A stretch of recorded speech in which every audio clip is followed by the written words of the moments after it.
Is David and Goliath basically about you and how you can be like David and Goliath, or basically about him, the one who really took on the only giants that can really kill us? You see.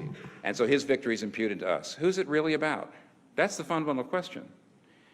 And when that happens, then you start to read the Bible new. You know, Jesus is the true and better Adam who passed the test in the garden, his garden, a much tougher garden, and whose obedience is imputed to us. Jesus is the true and better Abel, who, though innocently slain, has blood that cries out, not for our condemnation, but for our acquittal. Jesus is the true and better Abraham, who answered the call of God to leave all the comfortable and familiar and go into the void, not knowing whither he went. Jesus is the true and better Isaac, who was not just offered up by his father on the mount, but was truly sacrificed for us all, while God said to Abraham, "Now I know you love me, because you did not withhold your son, your only son, whom you love from me."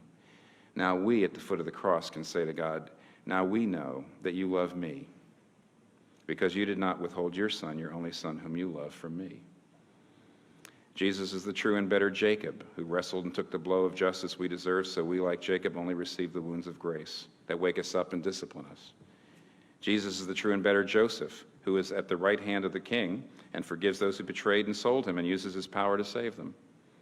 Jesus is the true and better Moses, who stands in the gap between the people and the Lord and who mediates a new covenant. Jesus is the true and better rock of Moses, who, struck with the rod of God's justice, now gives us water in the desert. Jesus is the true and better Job. He's the truly innocent sufferer who then intercedes for and saves his stupid friends. Is that a type? See, that's not typology, that's an instinct.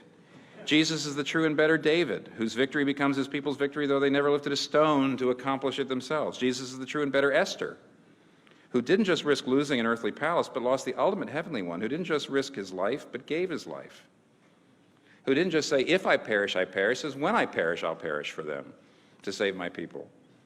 Jesus is the true and better Jonah, who was cast out into the storm so we could be brought in.